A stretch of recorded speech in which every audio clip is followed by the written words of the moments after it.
We didn't finish last week. We had one little section to go on our outline. And so if you want to turn back to Genesis. All right, so just as a sort of review, we looked at the sin of Noah being drunk and what happened with Ham. I'm not going to review that at all. But I just did want to point out that we looked at the children of Japheth, and we saw that they tended to have the lighter skin, and that they inhabited Western and Northern Europe and Northern Asia. And we looked at the seven sons of Japheth, and I had found something from Schofield that talked about where each of them ended up, each of their progeny ended up. Then we looked at Ham, and we saw that Ham and his descendants had tended to have the darker or black skin, that they inhabited Africa, they inhabited portions of the Middle East. By the way, some of those places, such as Babylon, where they originally inhabited, were eventually taken over by the children of Shem. And so where they originally started out and where they ended up is sometimes not always the same thing. So we need to understand that this is where they originally went to. We also saw that Babel, Nineveh, so that would be Assyria, came from them. And then we saw that the land of the Philistines and the Canaanites, these were all important players later on in the story of the Bible. And these all came from Ham. And of course, as we mentioned, Africa talks about Ethiopia, and the African continent would have been inhabited by the children of Ham. Which brings us to Shem. And that we pick up in chapter 10, verse 21. Unto Shem also, the father of all the children of Eber, the brother of Japheth, the elder, even to him were children born. And so we find out a few things here. First of all, the prominence of Eber, which we'll talk about in a minute.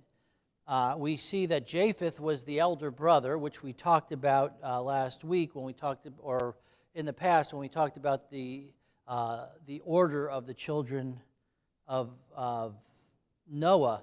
And it's important to notice that God puts them in the order of importance, the most important person first, even though they may not be the eldest. And we're going to see this again later on at the end of the message today, hopefully, if we get there. All right. Now, what we know, first of all, is that the Shemitic people, first of all, his name, Shem, means name or renown. And because he is in the line of Christ and a picture of Christ, I just want you to turn to Philippians. Keep your finger here in Genesis. Philippians chapter 2, verse 9 and 10. Philippians 2, 9 and 10.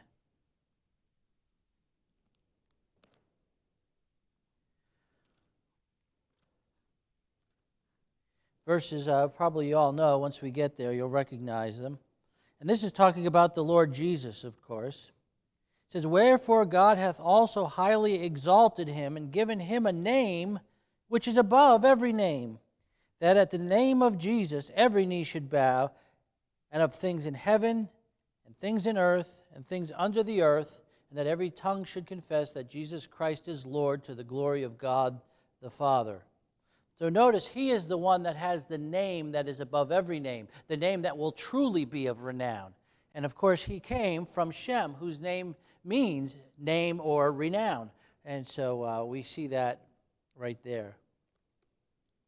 Now, the Shemitic people tend to be more of a medium skinned, not really light, not really dark, the medium section. They, if we look here, it talks about the children of Shem, Elon, Asher, Arphaxad, Lud, Aram, and the children of Aram, Uz, Hul, Gether, and Mash. And Arphaxad begat Salah. Salah begat Eber. And unto Eber were born two sons. The name of the one was Peleg, For in his days was the earth divided, and his brother's name was Joktan. And I don't need to read all the names, but I want to go down to verse 30. And their dwelling was from Mesha as thou goest unto Sephir, a mount of the east. These are the sons of Shem, after their tongues, in their lands, after their nations. And these are the families of the sons of Noah. And it goes, Noah after their generations, in their nations, and by these were the nations divided in the earth after the flood. So we see that God divided, and what we find is that the children of Shem seem to have moved east of the Euphrates, some of the Middle East, and more than likely are responsible for the inhabitants of North and South America, because first of all, the tone of the skin color of the American Indians, the Aztecs, and so forth. And also, because they were moving far to the east, the land bridge that was probably, or ice bridge, whatever it was, and as a matter of fact, I just saw somewhere else about someone was talking to, I forget his, I think his Ben Shapiro maybe. He was talking to somebody who was questioning him about his stand on global climate change and man-made climate change.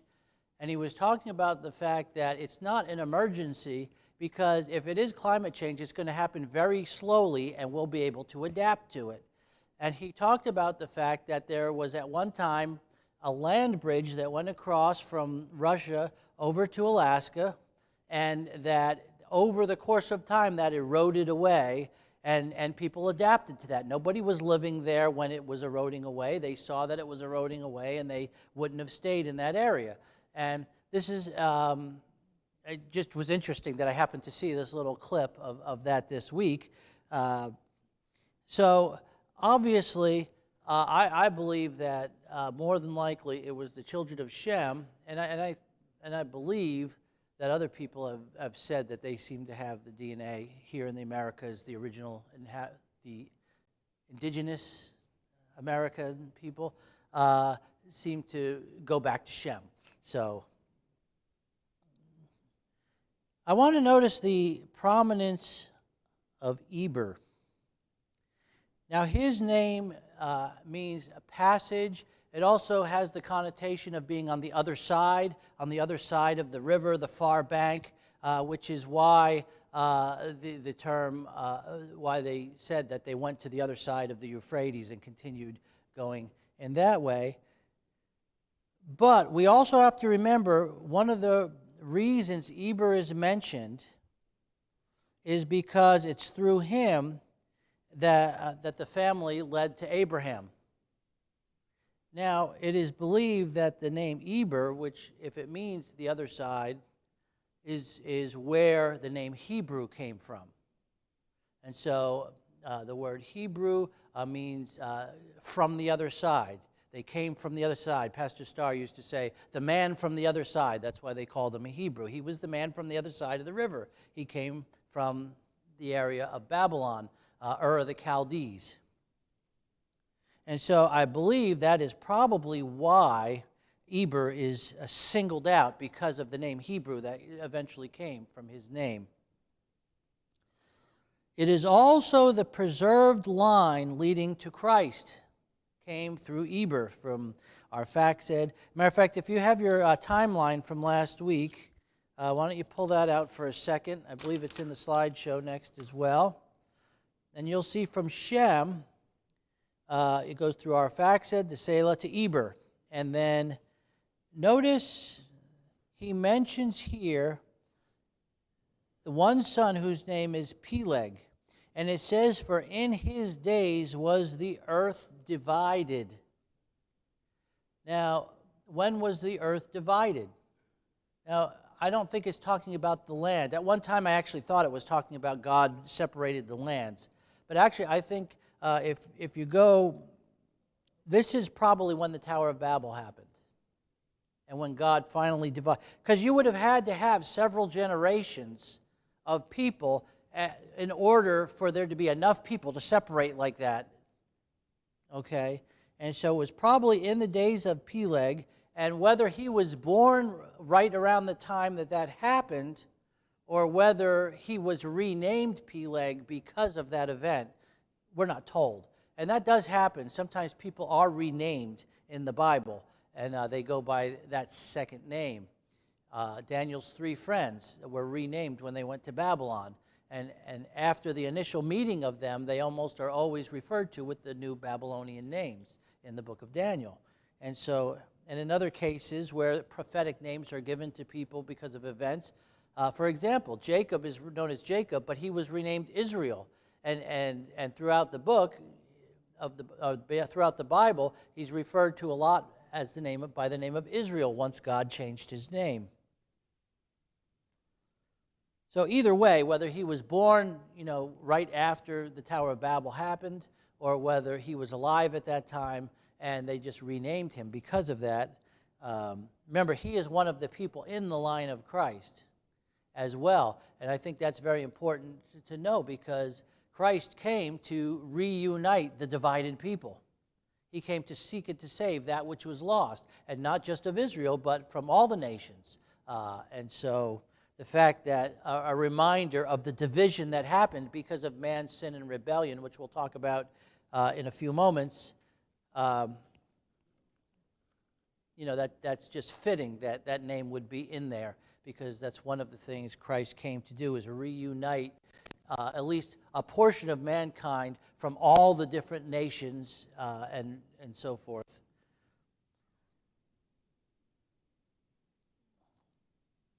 So in verse 25, it mentions Peleg. In verse 32, we notice that after their generations in their nations, by these were the nations divided in the earth after the flood.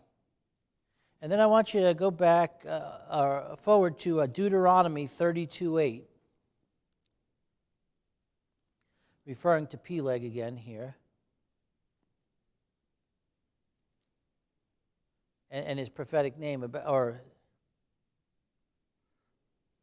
32 and verse 8.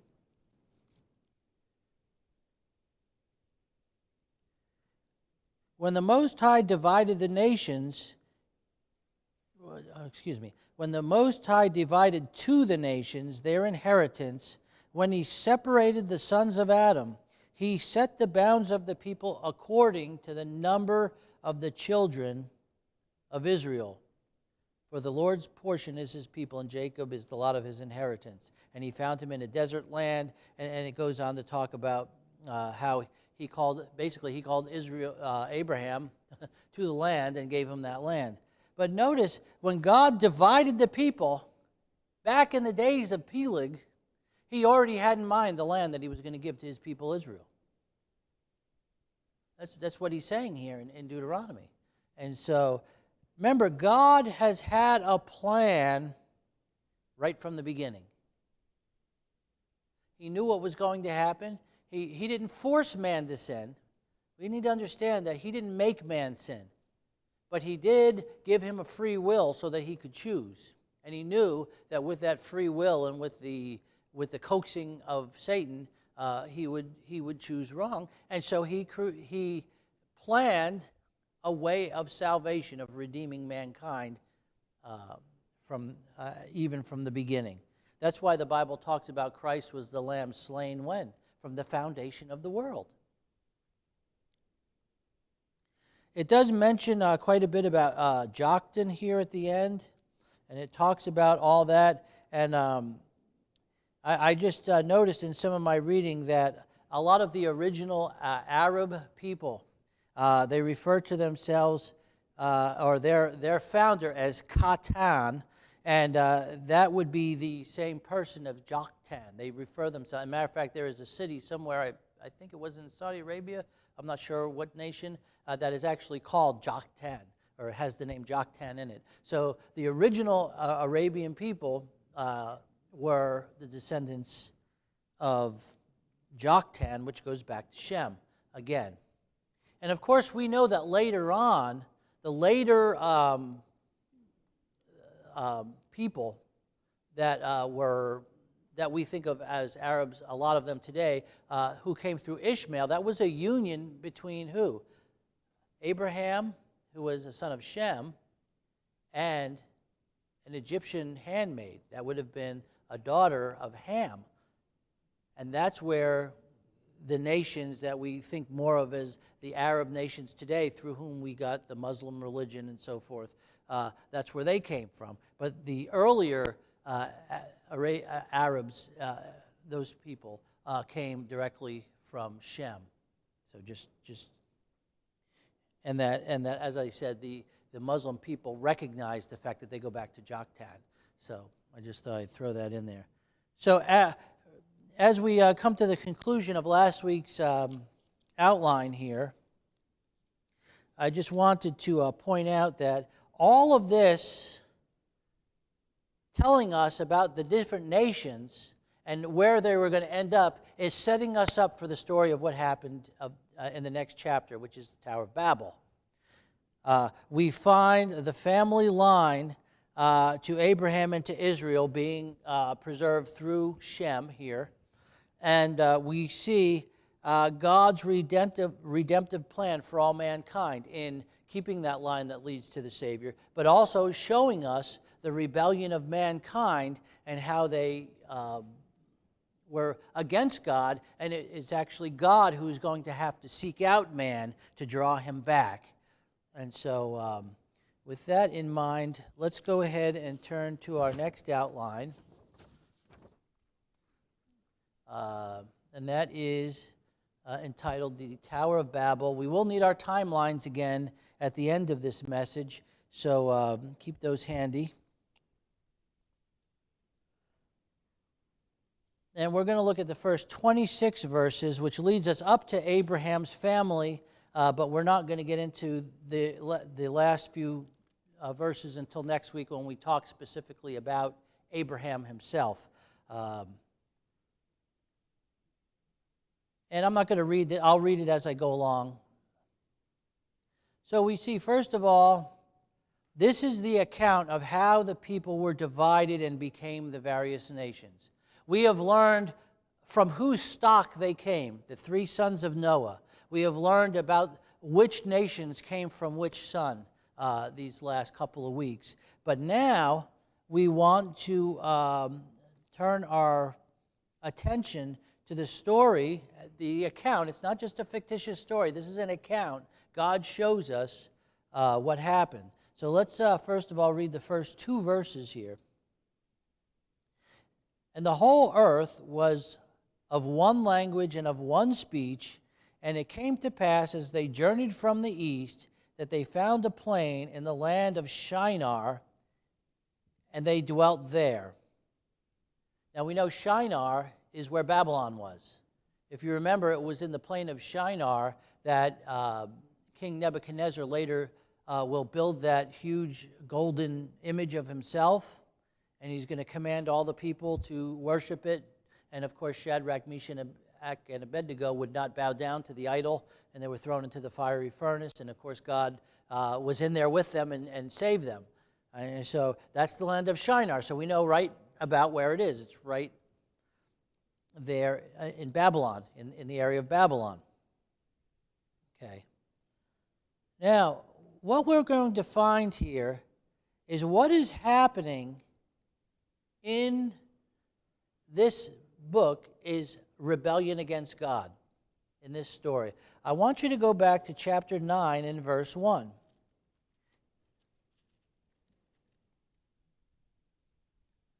It says, "And God blessed Noah and his sons, and said unto them, Be fruitful and multiply," and notice, replenish the earth. And that word replenish, again, literally means to fill the earth. So in God's command here, he was telling them, eventually, as you multiply, you need to spread out, and I want you to fill the earth. I want you to go to all the places of the earth and spread out, basically. But what we find here is that they don't do that. Notice it says, First of all, they were of one language and of one speech. And so they could communicate well with each other. It's an important part of the story. Say, well, what was the language before Babel? I have no idea. We are told it was a pure language, though, in the Bible. And we're told that there's going to come a day, this is found in the book of, I believe it's Zechariah, when God is going to turn to the people a pure language, and they will all worship me. So I believe perhaps in the kingdom, God is going to change everybody back to that original language, and they're all going to be able to communicate in one language, because that's going to happen. That's one of the promises to Israel looking forward to their kingdom. So there's going to be a pure language once again in which people will be able to communicate with each other. But because of sin, that was taken away until that time when the Lord comes again and sets up his kingdom. But I want you to notice also, notice it says in verse 2, and it came to pass as they journeyed from the east, they found a plain in the land of Shinar, and they dwelt there. What are they doing? They're staying together.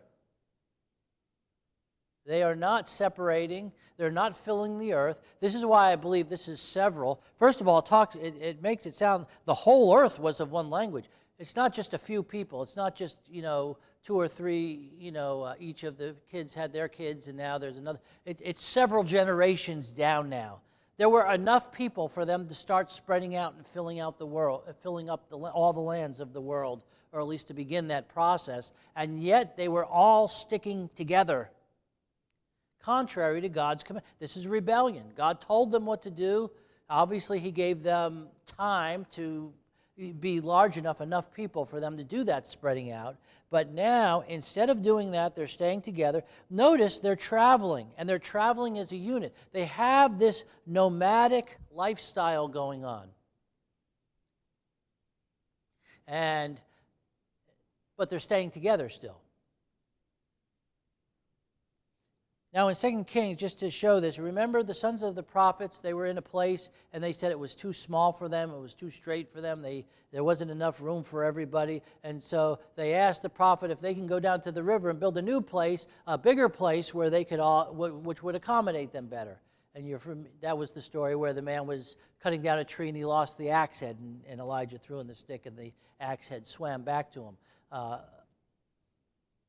But so there are times when people are together and it becomes to the point where they can't all live in the area that they're at. Just the land won't sustain them. This happened with Abraham and Lot. Again, they had to separate from one another because the land couldn't bear all the cattle and all the sheep and everything that they had, so they had to separate one from another. Now, in this case, instead of separating from one another, they moved from the area they were, and they found a place that would more than likely be able to accommodate everybody in one place. And this seems to have been that area between the Tigris and the Euphrates. It would have been very fertile. It would have been a very large land, perhaps even on either side of the river. People would have lived as well. And this is what they did. And remember, man's state at this time is they're all of one language, they're staying together, they have this ability to just pack up and move to somewhere else if they need to, and that's what they're doing, but they're also in rebellion against God's command, which we find out in verses 3 and 4. And they said one to another, "Go to, let us make brick and burn them thoroughly." And they had brick for stone, and slime had they for mortar. And they said, "Go to, let us build us a city and a tower whose top may reach unto heaven.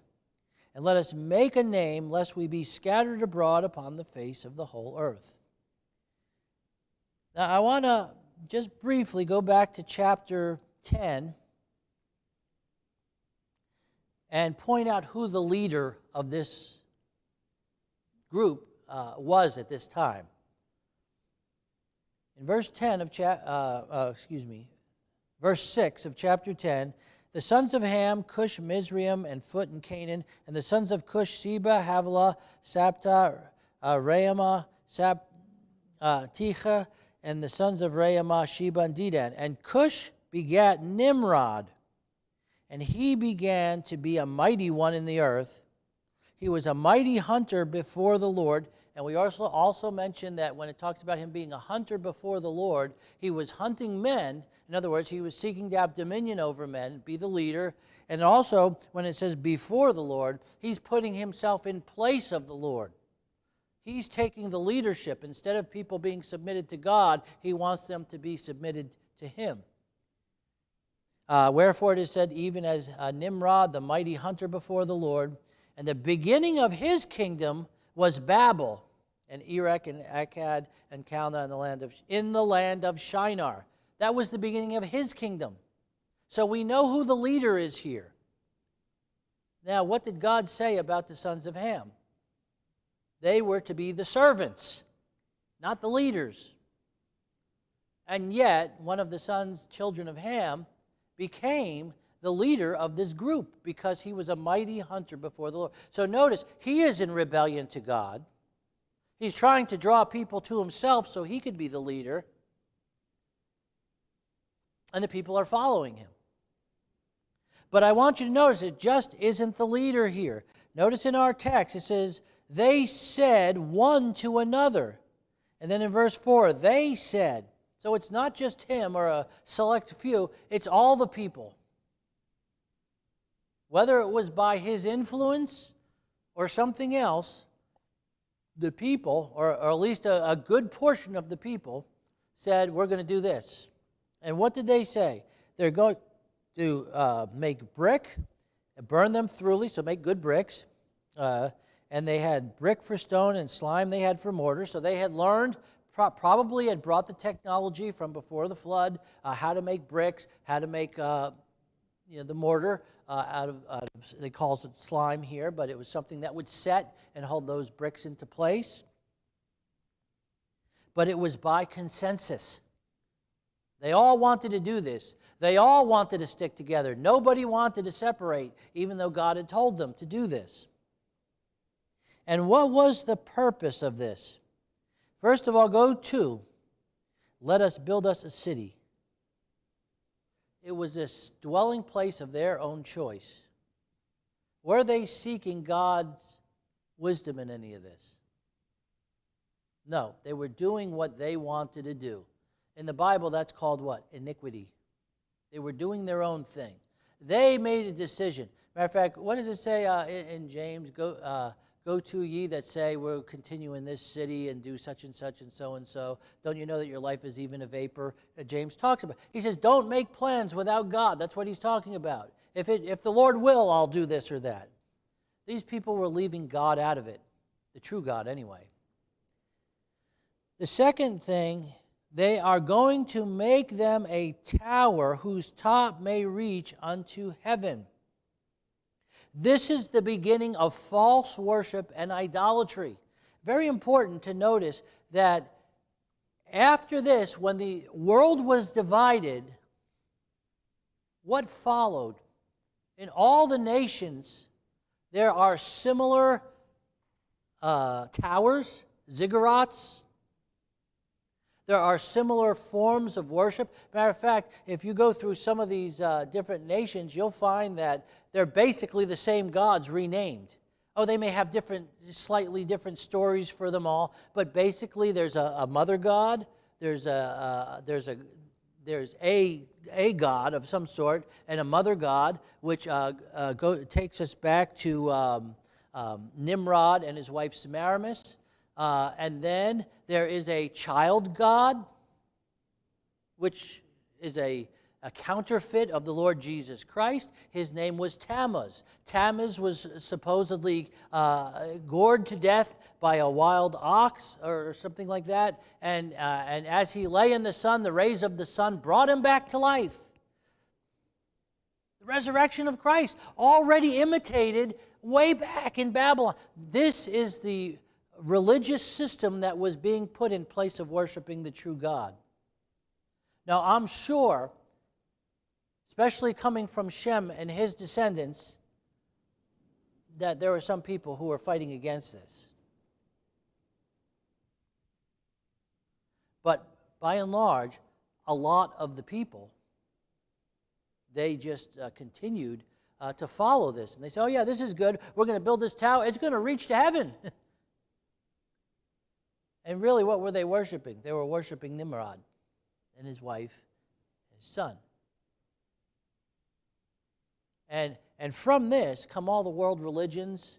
And this is why there's such a simple... You know, in every culture, just about every culture, there's a flood story. Why is that? Because there really was a flood, a worldwide flood. And they carry that. It changed over the course of times, and they gave people different names, and the story changed. But it still goes back that there was an original flood that they all remembered in their cultures, and it went out from there.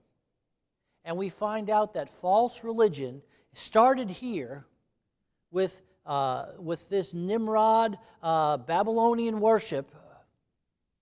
And what happened? It went out and it changed in all the different cultures. It changed and things were added. Some things may have been subtracted and so forth. But the general idea behind false religion started right here in Babel. So man's rebellion is not only against God's command to spread out, it's also against God himself, and they're replacing him with a false form of religion and a false god or gods, because there are going to be multiple gods now instead of just one. Then notice it says here, they're going to let us make us a name. We talked about Shem and the fact that he is leading to the one whose name is above every name already. Okay? But they wanted to make themselves a name. They wanted to be the prominent ones instead of God. And then the last thing, notice what it says, lest we be scattered abroad upon the face of the earth. Absolute defiance against the command of God. God said scatter, they said we don't want to be scattered. We want to stick together. So we see that man's plan, through the leader and yet through the consensus of all the people, or most of the people, I would say, we're not going to say every single person agreed to this, was entirely in rebellion to God and God's command. So what was God's solution? Verse 5, and the Lord came down to see the city and the tower which the children of men builded. Now notice, God saw. God saw what was going on. Turn over to the book of Psalms, chapter 11, and verse 4.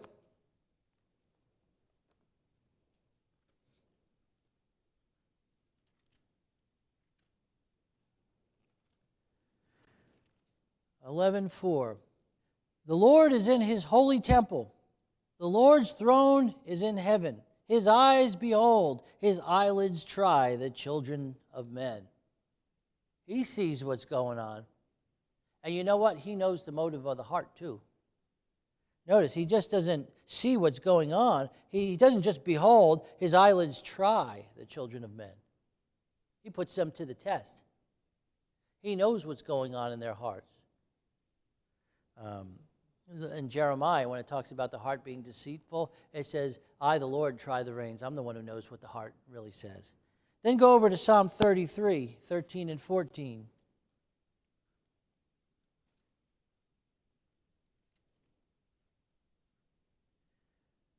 The Lord looketh from heaven, and he beholdeth all the sons of men. From the place of his habitation he looketh upon all the inhabitants of the earth. He fashioneth their hearts alike, he considereth all their works. He knew exactly what was going on. He considered their works. He came down, and I want you to notice it says in our text here,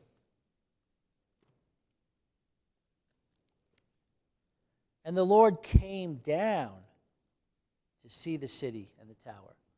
He came down. God is so high that whenever he has to deal with men, he has to come down. That's just the way it is.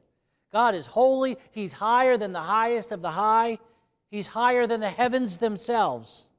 He is above everything. So whenever he has to come down and deal with any of his creation, he has to come down. Because that's where we are. He comes to us. We don't go to him. He comes to us. And what did he behold? He saw, first of all, the project. Look at verse 6. And the Lord said, behold, the people is one, and they have all one language, and this they begin to do, and now nothing will be restrained from them which they have imagined to do. First of all, he looked at their project.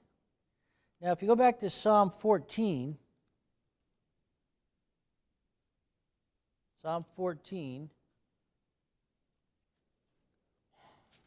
verses 2 and 3, the Lord looked down from heaven upon the children of men to see if there were any that did understand and seek God. They are all gone aside.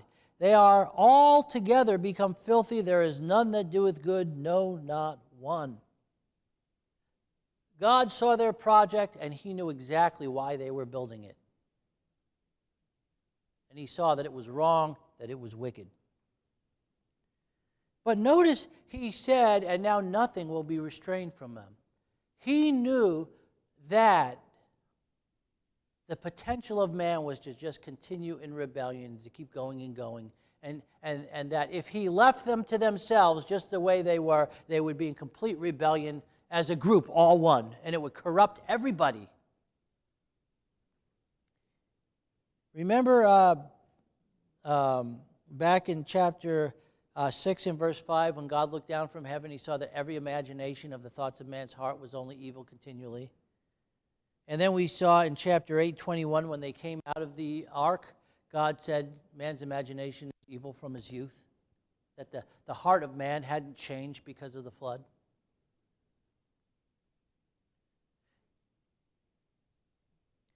In Psalm 2, and I know this is referring to the future from where it is, from when there was a rebellion against the Lord Jesus Christ himself.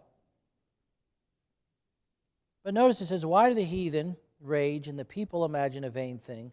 The kings of the earth set themselves, and the rulers take counsel together against the Lord and against his anointed, saying, let us break their bands asunder and cast away their cords from us. What is it saying? That they knew about the fact that God was sovereign, but they didn't want to be under his control. And so they rejected the Messiah that came. This is basically the same thing that's happening in this day at the Tower of Babel.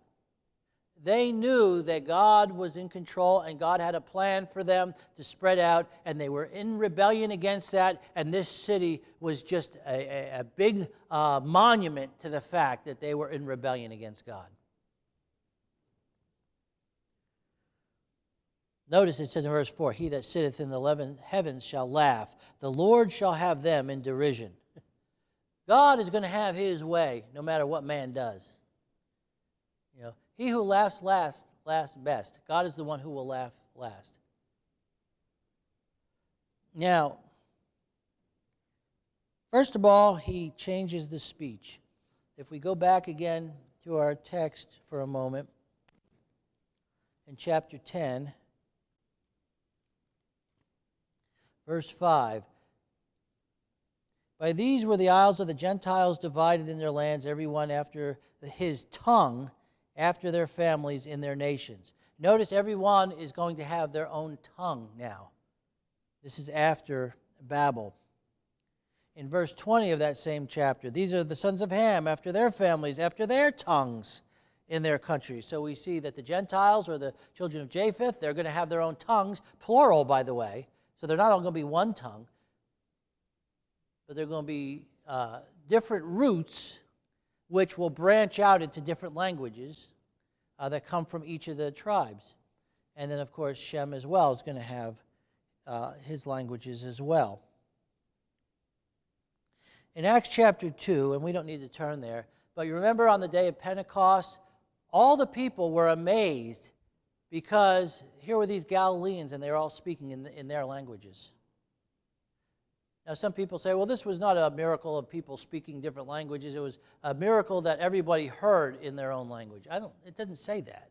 I don't know where people come up with these ideas.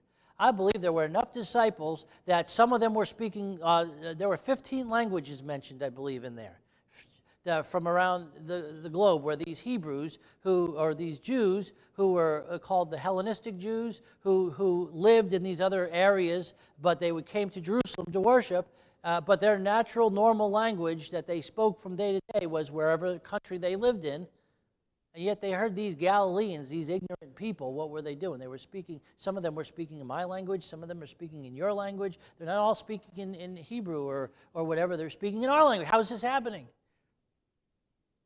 And so we see that this was an amazing thing because, if you don't know somebody's language, you can't communicate with them.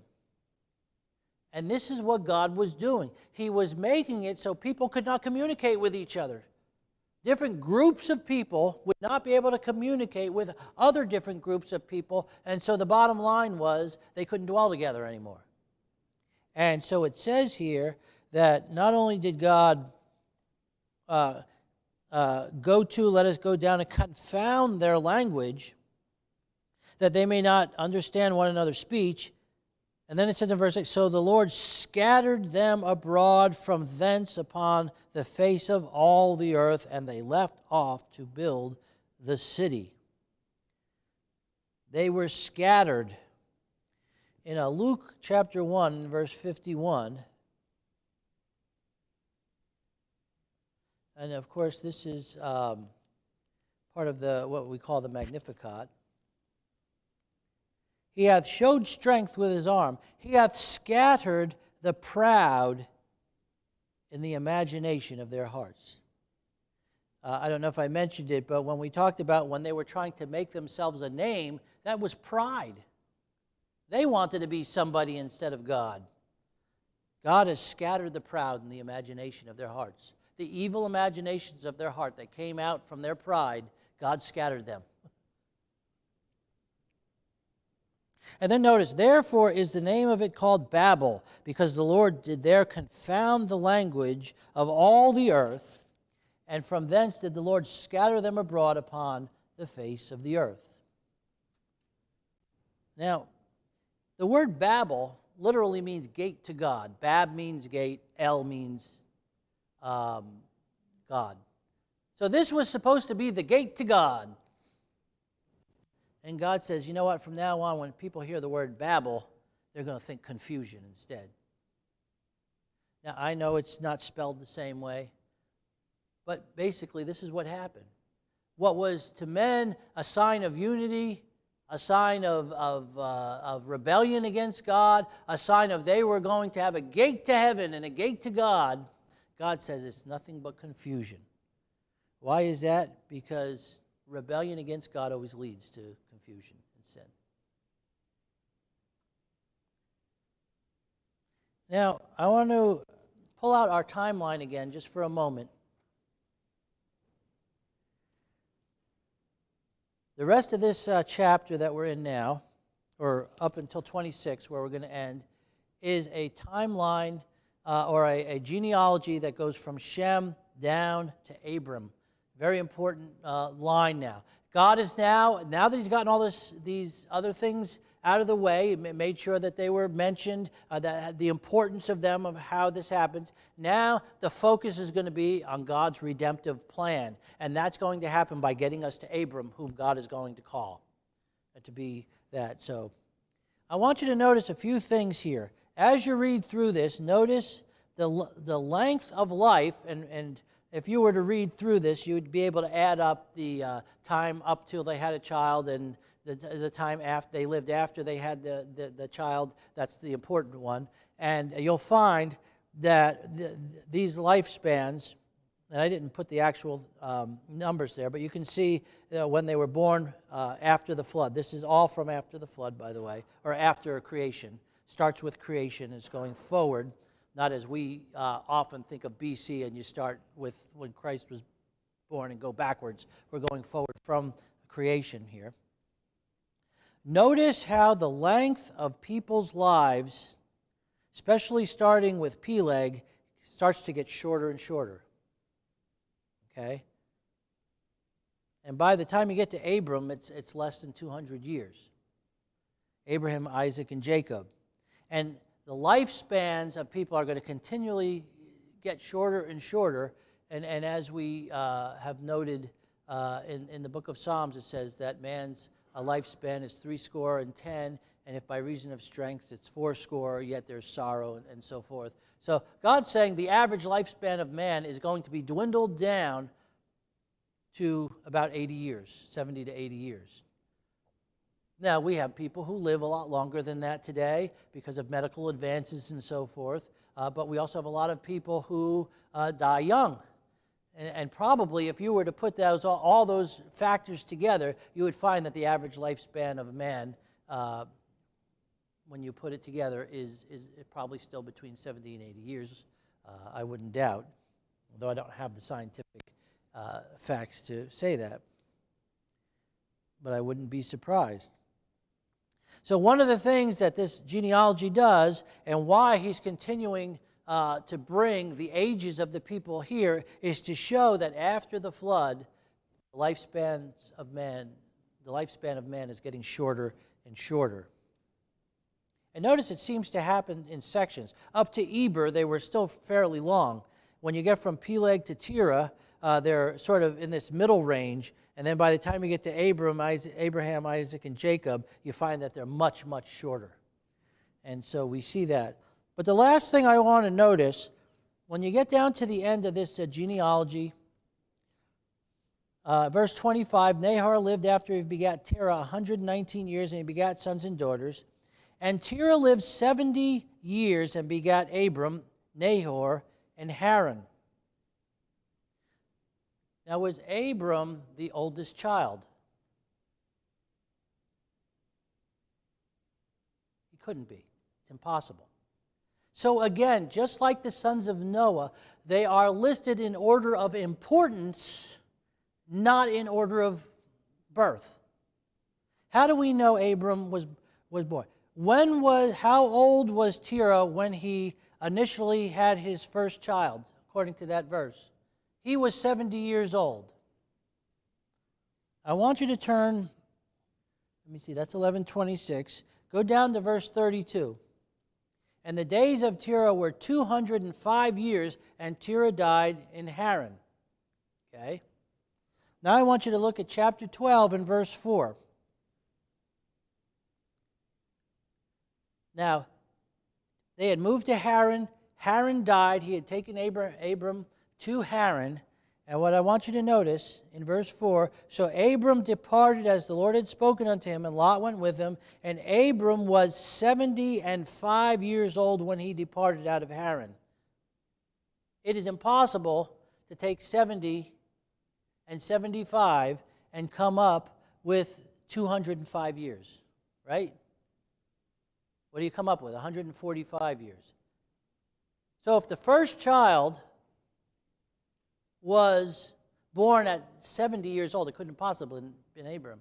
Matter of fact, Abram was probably the youngest. He had to have been. First of all, Haran died. We're going to find out next week. Haran died before they even moved to Babylon. He probably was the oldest. Nahor, his other son, a lot of his descendants went with them to Haran. And it looks like they founded that city and named it after the eldest son who had died back in Ur of the Chaldees. And their remembrance of Haran was naming the city that they built there in Mesopotamia after him, in Paddan Aram. So it's very important, all these people who were saying, well, Shem had to be the oldest son of Noah. No, he didn't, because he doesn't go. And here again, we see with Abram is listed first, but he's probably the youngest, almost definitely the youngest. And so, what do we learn from this? You have to study the scriptures in order to get it right. Don't just assume, there's a list of people, so this is sons, so this has to be the oldest. It's not necessarily. Remember, God is more concerned about the story of the Bible. the events, the importance. Who is the most important person? He's going to be listed first. Now, just to wrap this up, rebellion leads to confusion and sin, as we already mentioned. But man's rebellious plans will be thwarted by God. They will always be thwarted by God. They may get away with it for a while, but ultimately God will have his way, and man's way will fail. But I also want you to remember that when God sends forth judgment like this, it is not only for punishment, it's also for protection. If they had stayed together, what did God say? Nothing will be restrained from them. Man, all of these people would eventually have been corrupted by the influence of Nimrod and his new worship, so that they would have all been corrupted and gone away from God. So what did God do? He scattered them. Not only was it a judgment against what they were doing, it was to protect some of those people from going astray, to keep them right. Isn't this what happened when God removed them from the Garden of Eden? And there, what was there? The tree of life. He said, unless they eat of that tree and live forever in their sin, and that was the idea, God put that flaming sword and that cherubim to keep them from the tree of life. It was a judgment, yes, but it was also a protection of mankind. Judgment always has that twofold. It's to judge the wicked, but it's to protect his own people.